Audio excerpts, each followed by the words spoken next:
Bom dia, pessoal. Bem-vindo a todos na nossa reunião semanal da Neurovascular. E hoje, a doutora Cristiane Máximo, nossa fellow desse ano, vai falar sobre anticonvulsivantes e reações adversas. Cris, bom dia, a palavra é sua. Bom dia a todos. Vamos iniciar falando sobre este tema que faz parte do nosso dia a dia, seja ambulatorial ou hospitalar. Iniciaremos com uma breve introdução sobre imunologia e falaremos um pouco sobre manifestações cutâneas mais graves relacionadas ao uso anticonvulsivante. Como enfatizei, será apenas uma breve exposição sobre imunologia. Quem quiser se aprofundar no tema, sugiro a aula do Dr. Alex Lacerda, que é da disciplina de alergia da Unifesp. Inclusive, eu assisti a aula dele. Então, dando início à nossa apresentação, vamos conhecer os envolvidos. Até porque nós estamos falando dos anticonvulsivantes, explicando que reações cutâneas existem, podem estar presentes no uso de outras drogas ou alimentos. Então, conhecendo os envolvidos, os mais envolvidos, nós temos os anticonvulsivantes aromáticos. Como o nome sugere, aromáticos são todos aqueles que apresentam este anel cíclico de estrutura química cíclica formada pela alternância de ligações duplas. Não sei se vocês estão vendo a minha seta. Então, vamos ver. Diante disso, o paciente que apresentou lá do meu posto de saúde, que apresentou alergia à fenitoína, por exemplo, se ele tiver condições, eu tenho condições, doutora, de comprar o remédio mais caro. Atualmente, nós temos no mercado a lacosamida, que é um dos melhores, mas também temos na formação da fórmula molecular da lacosamida o anel aromático. Então, não seria uma boa opção fazer esta mudança na posologia do paciente, diante do que nós estamos vendo. Então, conhecendo os envolvidos, nós temos a fenitoína, o fenobarbital, carbamazepina, lamotrigina, a oxcarba, que é apenas uma mudança na fórmula química, mas que houve uma grande mudança nos efeitos da droga, e a lacosamida. Prosseguindo. E o que é uma reação adversa à droga? Esse é um conceito, né, uma definição, é qualquer efeito não terapêutico nas doses habituais, enfatizamos a informação de doses habituais, para tratamento diagnóstico ou de prevenção de doenças. E quais são os tipos de reações adversas a drogas? São aquelas previsíveis e aquelas imprevisíveis. Como o nome sugere, as previsíveis são as esperadas e as que estão contidas na bula da medicação, por exemplo. E as imprevisíveis não estão na bula. E são elas: intolerância, tem a ver intolerância com a idiosincrasia, ou seja, é do próprio paciente. As pseudoalérgicas, nós vamos falar um pouquinho sobre isso, e as alérgicas. Esse grupo voltando um pouquinho, desculpe.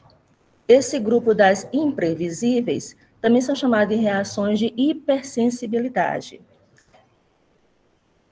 E o que é uma reação de hipersensibilidade a medicamento?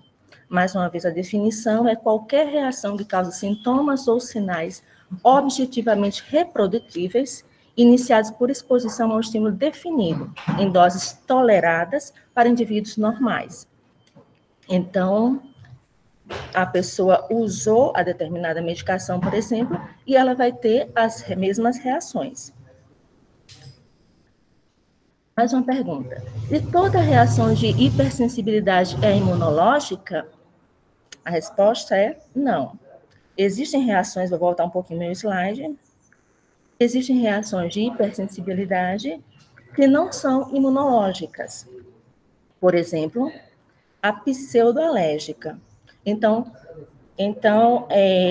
desse grupo aqui das imprevisíveis, que é também chamada de reação de hipersensibilidade, somente as alérgicas são imunológicas, ou seja, a participação do sistema imune. E as pseudoalérgicas? Por que a gente fala pseudoalérgica? é que existe a manifestação cutânea, por exemplo, que olhando a gente diz é um efeito alérgico. No entanto, não existe participação do sistema imunológico.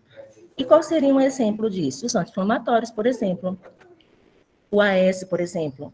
O paciente tomou o AS e apresentou edema. E aí, o que seria que estaria participando, provocando essa reação cutânea no paciente? No caso, não é o sistema imune, é a reação do metabolismo do ácido araquidônico, no qual existe uma inibição da enzima ciclooxigenase, levando à produção de leucotriena e, consequentemente, a manifestação cutânea. Logo, não existe a participação do sistema imune. Então, das reações chamadas de hipersensibilidade, que é este grupo aqui, apenas uma minoria é considerada realmente alérgica, ou seja, existe a participação do sistema imune. Então, quando o nosso paciente chega e diz, eu tive alergia a AS, então nós vamos entender que ele quer dizer que teve uma pseudoalergia, porque não existe a participação do sistema imune. Prosseguindo, eu não vou me deter, não se assuste com esse esqueminha, explicando esse esqueminha. Prosseguindo, quais os tipos de reações de hipersensibilidade?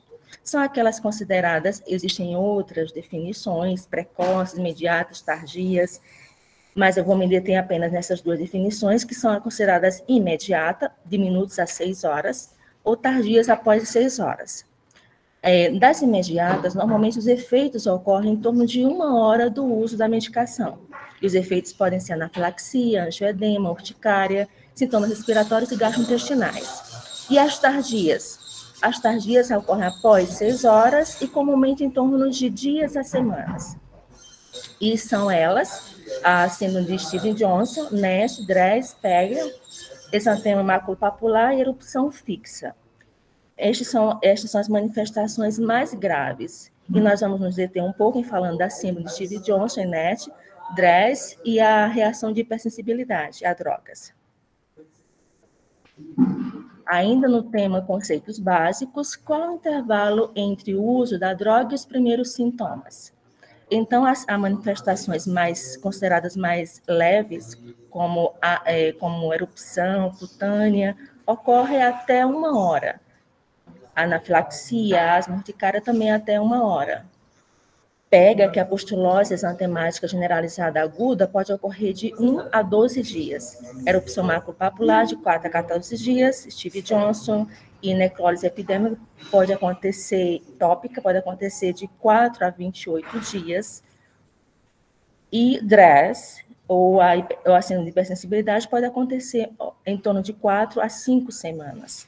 Então, pode parecer que não existe, o paciente chega com uma queixa, talvez não exista, a princípio, uma relação, mas você tem que questionar, e sim, pode ser relacionada àquela manifestação cutânea que o nosso paciente apresenta, pode estar relacionada ao uso de alguma droga alérgica, no nosso caso especificamente, o anticonvulsivante. Pronto, e como investigar se o paciente que chegou para a gente diz, doutora, eu tive uma alergia, realmente foi uma alergia? Nós temos os testes considerados, assim, se o paciente já teve uma manifestação cutânea ou se ele terá uma manifestação cutânea. Então, se ele já teve, doutora, eu tomei uma tal medicação, penicilina, por exemplo, no nosso caso, vou voltar ainda para a fenitoína, por exemplo, e tive uma manifestação na minha pele ficou vermelha, coçando. Então, nós podemos usar para avaliar se realmente essa reação foi uma reação de hipersensibilidade, os testes cutâneos, o PET ou a avaliação intradérmica.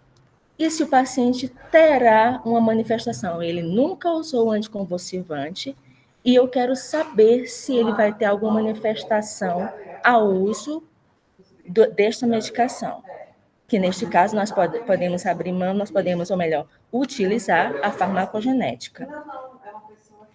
Testes cutâneos, testes intradérmicos, nós temos aqui nessa primeira coluna os testes cutâneo, PET e o intradérmico. A avaliação do intradérmico, aqui essa figura não ficou muito clara, não sei se vocês estão conseguindo ver. Então, após algumas horas, nós fazemos a avaliação desta pápula e da borda da introdução, 5 milímetros já é considerado positivo. E essa avaliação é feita em 12, 24 até 48 horas. E qual o momento ideal para a gente fazer estes testes no paciente? De 3 semanas a 3 meses, contando do uso da medicação ou da descontinuidade do uso do corticoide, se foi feito o tratamento com corticoide. E agora? E a questão genética, farmacogenética. Então, eu trouxe esse aqui, um panorama geral da epidemiologia global das reações adversas cutâneas graves às drogas. Não se assustem, são muitos antígenos humanos leucocitários envolvidos. Não se assustem com todas essas letrinhas, esses numerozinhos. No caso dos anticonvulsivantes, vamos nos deter a estes dois, farmacogenética básica. Inclusive, existem kits no Brasil com estes alelos e mais um outro, que é o HLA-B1502 e o HLA-3101. Aí você pode perguntar, é caro? É possível pedir isso, Cris? Sim, doutor, é possível. No Brasil tem. Eu kit formado. Eu não sei lhe dizer o preço, mas tem no Brasil. Mas considerando o custo-benefício de uma internação e a gravidade dos efeitos, ficaria mais barato fazer o teste genético. Esses dois alelos, o HLA-B1502 e o HLA-3101, são os mais envolvidos. E nós vamos pedir principalmente para o paciente, como eu coloquei aqui, de origem oriental, principalmente para aqueles chineses da etnia Han, que equivale a 90% da população chinesa. Então, a maioria deles são da etnia Han. Além disso, os europeus, especificamente os espanhóis, também tem muita correlação entre o HLA e a manifestação cutânea a drogas até graves. Isso aqui são graves, entendeu? É a manifestação grave, não é manifestação leve. Aí, prosseguindo, nós vamos entrar agora, fizemos uma avaliação geral, né, da imunologia. Como eu expliquei inicialmente, minha intenção não é aprofundar no tema. E vamos também agora fazer um panorama geral das manifestações mais graves relacionadas ao uso anticonvulsivante. Então, nós temos o DRES e a síndrome de hipersensibilidade induzida à droga, que nós temos, existem pródromos, no entanto, sabemos, sim, já vimos lá, recapitulando, esta manifestação considerada tardia naquela nossa divisão de hipersensibilidade, né? Recapitulando, é uma manifestação imunológica, ou seja, imunomediada, ou seja, uma alergia verdadeiramente, e não a pseudoalergia, como a reação AS, e pode acontecer imediatamente ao uso pode acontecer com pródromos ou sem pródromos, já aparecer a manifestação completa na pele. Então, os pródromos podem ser febre, linfadenomegalia, sintomas parecidos com IVA, né, uma coriza, um mal-estar, uma moleza, prurido, dor cutânea em queimação. Isso aqui difere um pouco. E as manifestações na pele, né? Não só na pele, a gente vai ver que tem envolvimento visceral também. Um exantema generalizado, e o acometimento de víscera, febre, que já estava iniciado lá naqueles que tiveram pródromos, acometimento mucoso. No caso do acometimento mucoso, do DRES, ou síndrome de hipersensibilidade, pode estar presente ou não. Se estiver presente, ela não torna inviável esta hipótese. Por que eu estou falando isso? Porque o acometimento mucoso é mais comum na síndrome de Stevens-Johnson e NET, mas ele pode aparecer também em DRES. E linfadenopatia. Os achados laboratoriais são a leucocitose, linfocitose, com predomínio de linfócitos atípicos. No entanto, no início pode haver uma leucopenia e depois passar uma leucocitose. Eosinofilia, aumento de enzimas hepáticas, até porque existe acometimento visceral, Fígado e rins são os mais acometidos.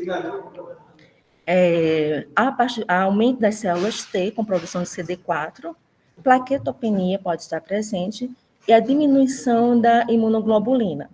Assim, também muitos foram avaliados e existe a reativação do vírus, do vírus do herpes tipo 6, 7 e outros vírus também. A mortalidade é em torno de 10% a 20%, está associado existe uma associação entre convulsivantes aromáticos, que foi aquela nossa segunda tela, e o ácido valproico. Assim, a associação entre o anticonvulsivante aromático e o ácido valproico aumenta o risco de DRESS. Já vimos que o culpado não é o pobre ácido valproico, ele entra de gaiato no navio. E outras medicações que podem também cursar com DRESS e síndrome de hipersensibilidade. Amitriptilina, fluoxetina, gabapentina, mirtazapina, benzodiazepínicos, bupropiona e o tratamento, suspensão imediata da droga. Nos estudos foram avaliados que a suspensão imediata da droga provoca melhor recuperação do paciente. Corticoide se usa, mas é um pouco controverso, até porque o uso prolongado do corticoide pode abrir margem para doenças oportunistas, como tuberculose, citomegalovírus e outras doenças oportunistas. Aqui outros fármacos envolvidos com essa manifestação cutânea. Aí temos o nosso captópril do dia a dia, olha aqui, presente, atenolol. Prosseguindo. Assim, aí os critérios diagnósticos, segundo este autor, para DRESS, ele separa, assim, esse autor, ele separa o critério diagnóstico para DRESS e para síndrome de hipersensibilidade. Esse grupo aqui japonês, para DRESS, ele é usado, existe um registro chamado REGIS-K, em que se você suspeitou de alguma manifestação cutânea relacionada à droga, você vai lá e informa nesse site, o REGIS-K. Então, conforme esse REGIS-K, os critérios diagnósticos para DRESS são manifestação cutânea, uma relação, né, entre o uso da droga e a manifestação, hospitalização e febre, considerando como critérios necessários para o diagnóstico os 3 primeiros. E prosseguindo, manifestações laboratoriais, alterações laboratoriais, como a que nós já vimos, né? Linfocitose, plaquetopenia, eosinofilia, envolvimento de mais de um órgão, né? Isso. E, além disso, a presença de linfonodos aumentados. E este grupo chinês, eles fizeram essa divisão, eles criaram esse próprio critério diagnóstico, que é desse grupo japonês, a legenda chinês, desculpa, é japonês, esse consenso, eles fizeram para separar DRESS de síndrome de hipersensibilidade, mas no dia a dia não existe essa separação, não. Eles disseram que são os 7 critérios, olha, para o diagnóstico definitivo, sendo o 7º a reatividade do vírus do herpes simples tipo 6. Nos estudos que eles fizeram, eles observaram que 70% das pessoas que tinham manifestação e o diagnóstico de síndrome de DRESS ou síndrome de hipersensibilidade, esse vírus estava ativo. Assim como o tipo 7 também, em menor quantidade, citomegalovírus também poderia estar presente. No entanto, eles dizem que para o diagnóstico definitivo de síndrome de hipersensibilidade tem que estar presente esse 7º item, mas se o quadro for muito suspeito e tiverem pelo menos os 5, eles também aceitam, como sendo o diagnóstico de síndrome de hipersensibilidade. Trouxe algumas imagens de DRESS e síndrome de hipersensibilidade. Como é algo muito visual, eu achei interessante trazer imagens, ver muito o paciente, né? Na verdade, assim, eu não sei se vocês me corrijam, né, mas parece que em relação à parte do exantema, o Steven Johnson tem mais o componente de necrose, né, e o Dress tem mais Isso, eu vou trazer imagens, doutora, de que vai eritema, ficar... né? Exatamente, eu vou trazer imagens bem assim que você... Primeiro eu trouxe 2 casos graves, o mais leve, entre aspas, é o DRESS, síndrome de sensibilidade, e a catástrofe é realmente a síndrome de Steve Johnson e NET. Então, eu trouxe essas fotos, essas imagens, dos graves, o menos grave, digamos assim, essa manifestação cutânea, a manifestação aqui de mucosa, lembrando mais uma vez que é menos comum, mas a presença não inviabiliza o diagnóstico. E aqui também no tronco, no dorso desse paciente aqui.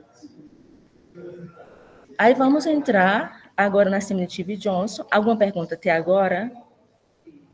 Posso prosseguir, né? Não, excelente. Eu queria só colocar uma observação, né? Graças a Deus essas reações são bem raras. Sim, E aí exatamente. depois, quando você falar do Steven Johnson, seria interessante fazer um paralelo entre um e outro para a gente ter uma definição um pouco melhor das diferenças principais. Obrigada. Certo. Sim, graças a Deus é muito rara, muito menos de 1%, mas como é grave, eu achei interessante trazer esse... Não, é excelente, Cris. É um assunto que a gente tem que saber, porque é o nosso dia a dia, né? Inclusive até para falar para os familiares, porque o problema principal é esse, né? Você explicar para a família, fique de olho na pele, eu sempre falo isso. Depois que eu tive o meu único caso de estresse, realmente a gente fica meio traumatizado. É verdade. Pronto, aí prosseguindo. Acima de Steve Johnson e NET. O que separa basicamente uma e outra é o acometimento cutâneo. Então, se menos de 10%, eu trouxe essas 2 figuras, essa imagem aqui é considerada síndrome de Steve Johnson. Entre 10% e 30% fica não tem uma definição, vamos ver uma sobreposição de uma e outra. E se está acometendo mais de 30% da pele, é considerada a NET. Então, realmente, mais uma vez, por isso que eu achei importante as figuras, porque é muito visual. Claro, existem alguns critérios diagnósticos, acometimento, aumento de enzimas, linfonodos, mas é isso, é muito visual. E esse subtítulo aqui fui eu que coloquei, porque a gente está tratando o paciente com síndrome de Steve Johnson, principalmente NET, é um grande queimado, é uma queimadura imunológica e deve ser tratado como um grande queimado. Então, é a reação imunológica tipo 4, é que eu não me detive nisso, realmente é muito específico para esse momento, mas é uma reação imunológica tipo 4. Então, podemos ter pródromos muito parecidos com o que já foi dito anteriormente, com febre, sintomas semelhantes a IVAs, anorexia, dor cutânea. Esse aqui chama muito a atenção, a dor cutânea, porque isso quer dizer que existe a necrose da pele, essa dor cutânea. As manifestações são febre, lesões dolorosas, envolvimento mucoso importante, veja a grande diferença, o envolvimento mucoso importante, dor cutânea, erupção, vesículo-bolhosas generalizadas e dolorosas, porque existe a necrólise da pele. E o sinal clássico, esse sinal de Nikoski, que eu trouxe a imagem para mostrar. A mortalidade é alta, esse autor traz em torno de 40%, o outro autor traz, que eu vou mostrar adiante, traz em torno de 30% a 50%. O tratamento, mais uma vez, é suspender a droga imediatamente e suporte clínico. Alguns usam corticóide, imunoglobulina, ciclosporina, mas não existe nada muito voltado, né, para o tratamento, muito objetivamente voltado para o tratamento deste paciente. E é realmente muito, muito grave. Assim, como a questão da mortalidade é importante, é alta, logo no início da admissão do paciente, deve ser aplicado esse score, chamado score 10, que ele leva em conta a idade do paciente, associação com neoplasia, batimento cardíaco, a questão da ureia do paciente, acometimento da superfície corporal, que nós vimos, menos de 10%, mais de 10%, ao bicarbonato, nível de glicose no sangue, e ele traz, presente, se ausente, o paciente recebe 0, se presente 1. Então, de 0, e aqui a questão da mortalidade, aqui embaixo, onde eu estou apontando com minha seta. A mortalidade é grande, então se o paciente tem 0 ponto, mesmo assim, a mortalidade dele é de 3,2%. E aqui os 5 pontos, que é a maior possibilidade de gravidade, mais de 90%. Eu vi que alguns autores colocaram 100%. Prosseguindo. Aqui é aquele sinal de Nicholson, como é que a gente avalia a pele do paciente? Você faz um leve estiramento horizontal. Aqui ele está pegando só com o polegar, mas com os 2 polegares você faz um estiramento horizontal da pele e existe o destacamento da pele. Então, este é o sinal de Nikolsky. E a manifestação, sim, as lesões iniciais são as lesões tipo-alvo, né? Tipo-alvo, que pode acometer, esse aqui é uma palma de mão. Então, pode acometer tanto a região palmar quanto plantar. O acometimento mucoso é muito mais importante. Lembra da figura anterior, aquele rapazinho, aquele menininho? Olha, muito mais importante o acometimento mucoso. Acometimento de pele também. E olha só, a bolha. Essa bolha vai romper e o paciente vai ficar totalmente exposto, como nós podemos ver nesta figura. Existiam figuras assim, importante também. Existe acometimento ocular. Alguns pacientes, quando sobrevivem, podem perder a visão. Acometimento mucoso, também importante. Toda a pele, só que sem sombra de dúvida, tem mais de 30% da pele acometida. E agora? Diante de tudo isso, você pensa, nunca mais eu vou usar um anticonvulsivante na vida, né? Fica com medo. Esse grupo aqui, nesse trabalho, eles sugeriram para os casos leves, obviamente, não para os casos graves, fazer a dessensibilização dos anticonvulsivantes aromáticos, iniciando com doses pequenas e aumentando a cada 15 dias, por exemplo. Seria uma maneira de dessensibilizar. Eles ficaram até meio céticos, assim, no sentido de que não é bem assim, não vai ter tanto problema. Então, eles falaram dessa dessensibilização da pele. Então, começando com doses para todos os aromáticos. Doses pequenas e aumentando a cada 15 dias. E assim, também temos as drogas antiepiléticas não aromáticas. São, tirando o ácido valproico, que é disponível nos postos de saúde, e o topiramato, que no nosso caso tem a LME. Os outros são muito mais caros, né? Acho que na fitaracetano, não sei se tem LME. Acho que não tem, não é isso? Então, se comparado a... Sim, tem, Cris, tem sim, tá? Levetiracetam a gente pega no LME, sim. Tem, pronto. É disponível agora com LME, aquela burocracia toda, às vezes falta, mas nós temos a possibilidade dessas drogas antiepiléticas não aromáticas. E, finalizando. Prontinho, gente. Muito bom, Cris. É um tema assim, realmente, né, a gente tem que ter o conhecimento mesmo. Eu acho que é importante falar exatamente isso, né? As principais diferenças que são essas. A Steven Johnson é um pouco mais precoce, o Dress é um pouco mais tardio, um pouquinho, geralmente aparece semanas depois. Essa questão de acometimento de hepatospleno, eosinofilia, o próprio termo do Dress, né? Então, é drug reaction com eosinofilia e sintomas sistêmicos, né? Que é a sigla. Então, quando tem muito essa alteração de função hepática, eosinófilo, você pensar mais em Dress, não... E o Steven Johnson geralmente é mais grave, as lesões cutâneas são mais graves, né? O que eu faço é sempre...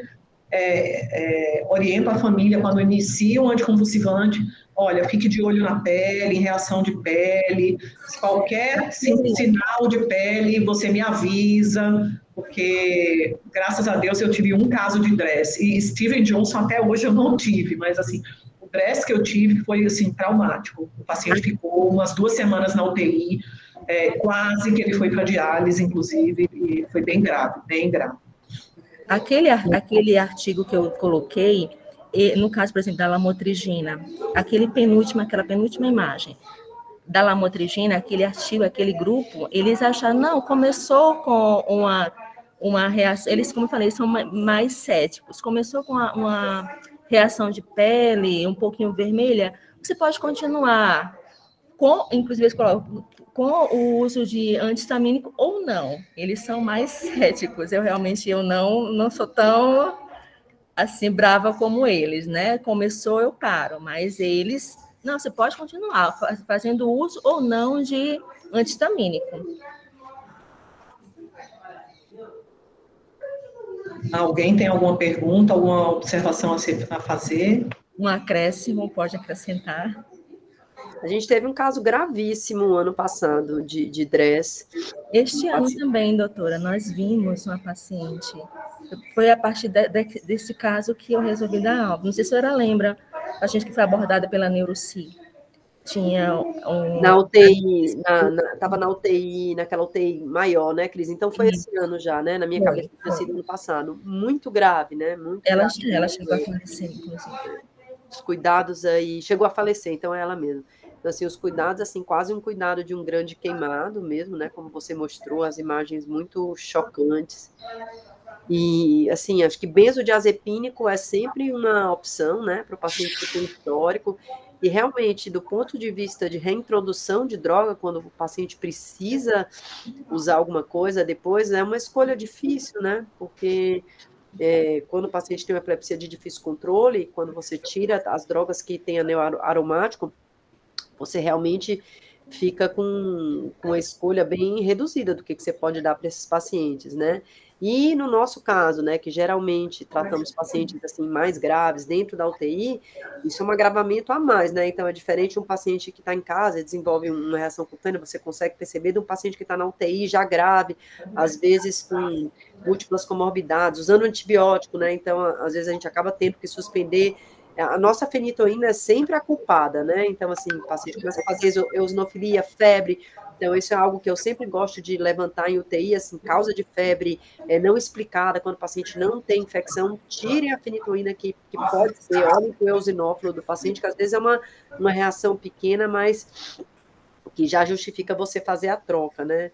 No serviço público, a gente fica muito limitado, né? Muito limitado de usar, acaba...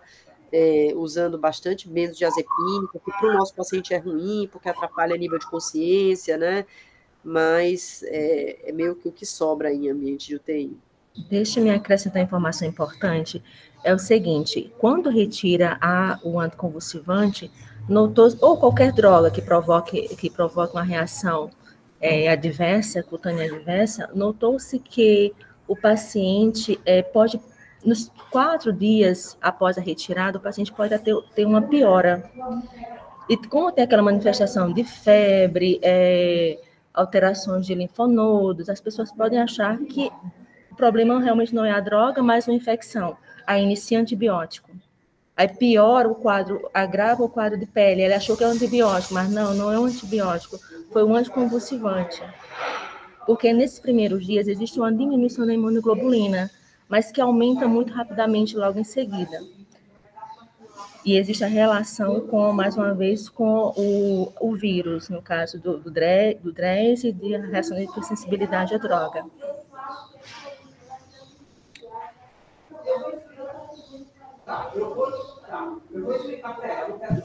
Alguém mais quer comentar alguma coisa? Eu acho que o importante aqui da aula da Cris, que é muito importante, é que nesse cenário multifatorial complexo da UTI, você precisa lembrar dessas reações como diagnóstico diferencial para esses quadros graves. E é muito importante, né, isso é muito claro até pela fisiopatologia explicada pela Cris, que a precocidade da detecção, da suspeita e a suspensão importam muito na evolução do paciente. Eu já tive, Mara, alguns DES e alguns Steven Johnsons e são realmente desesperadores. Já cuidei em hospital também de Steven Johnson, entre aspas, de outros colegas. E é muito legal, como a Cris comentou, sobre aquela nomenclatura. Então, quando depende do paciente, quando não depende, quando depende da dose, porque o Steven Johnson ele é bem danado, assim. Então, você pode começar muito lento a lamotrigina, e você sobe muito devagar, e aí lá para a 4ª, 6ª semana o paciente vai e faz aquele quadro grave. Então, a gente faz a nossa parte, tem que fazer, como a Mara falou, de orientar, mas a gente tem que entender que a gente não controla todas as variáveis e o que a gente pode fazer, na verdade, é cuidar da melhor maneira e suspeitar da melhor maneira. Isso porque a gente está esquecendo de outras que não têm respostas cutâneas, como a hemofagocítica, por exemplo, que é uma indução até recente, implicada com a lamotrigina. Então, tem muita confusão aí, né? Então, eu acho que a gente tem que sempre se preocupar muito com a iatrogenia. Eu acho que a gente sempre tem que saber muito bem a indicação dos medicamentos, mas também o que a gente pode fazer de mal para o paciente e como fazer melhor caso isso aconteça. Então, eu acho que é muito importante essa aula para a gente lembrar que, por trás de uma ótima indicação de dentalização, a gente pode trazer sérios prejuízos para os pacientes. E essa angústia, né, Gi? No SUS, por exemplo, a gente tem, todos que a gente tem venosos, inclusive no particular com a lacosamida, são todos aromáticos. Com a retirada do ácido valproico do mercado, com quepra não trazendo venoso, agora, teoricamente, vindo o briveracetam, a gente pelo menos vai ter algum que não é, mas a gente realmente não tem venoso nenhum, exceto o benzo, para nos salvar. Então, e o que você faz, Fabiano? Só do ponto de vista, assim, tanto no privado, onde você tem tudo... Gi, eu acho que aí nessa hora a gente vai naquelas condutas um pouco menos oficiais. Então, aquelas doses orais de quepra ou topiramato para fazer aqueles bolos, entre aspas, não oficiais, e o uso de benzo, né? Muito benzo aí para poder fazer tanto a ponte como talvez até a monoterapia para os pacientes mais graves. O Raul, ele estava aqui na sala, não sei se ele ainda está. Ele tem uma experiência grande, foi uma prática que veio muito dele, de usar topiramato dentro da UTI. E a gente tem tido boas respostas, né? A literatura, ela suporta doses mais altas de topiramato por via oral, acho que acaba sendo uma opção, e o uso do quepra também, né? É interessante, assim, uma vez eu tive uma discussão, acho que foi num congresso de neurocrítica qualquer, né, de que um pensamento assim bem diferente do que a gente geralmente pensa. Era alguém falando de manejo de status, principalmente no contexto da América Latina, onde muitos países não têm aí a disponibilidade de algumas drogas por via endovenosa, e eu não lembro quem falou, mas foi alguém especialista em epilepsia, que pensava, era até uma mesa, eu e o Pedro Curtis, eu acho que foi no Conine passado, dizendo que acha interessante o uso de diferentes medicações, de medicações com mecanismos de ação diferentes, tá? Então, ao invés de você pensar como a gente pensa, chega na dose máxima da fenitoína, não funciona, vamos dizer, classicamente a gente vai para o fenobarbital e depois migra, né, de pensar em associação de medicações, coisas que às vezes a gente vê a UTI fazendo, né, por exemplo, usar propofol e benzo, né, e a gente critica. E essa pessoa levantava a hipótese disso, de que talvez você estivesse apagando, principalmente no status, né, o fogo em diversos pontos, e não só num ponto, né, aqui eu saí um pouquinho da discussão de reação cutânea, mas eu acho que é algo aí a se pensar, e comecei a falar nisso porque a gente falou do topiramato. Mas talvez não, né, Gi? Porque como algumas reações têm a ver com a dose, talvez fazer igual na hipertensão e no diabetes, que a gente já não tem mais a fantasia da monoterapia e ir para a politerapia com tranquilidade, com dose baixa e tudo bem, né? Eu acho que é um aprendizado, né? Eu acho que a gente está tentando entender qual que é a melhor conduta. Tem e não tem, né, Fabiano, relação com a dose. Pode ter perfeito, e não ter, né? Então, mas é interessante você pensar, né? Assim, realmente é uma prática diferente da que a gente é educado a fazer, né? Então, a gente, como neurologista, foi educado a fazer aquele escalonamento de droga para status epilépticos. A gente tem aqui, a Vanessa está aqui no call,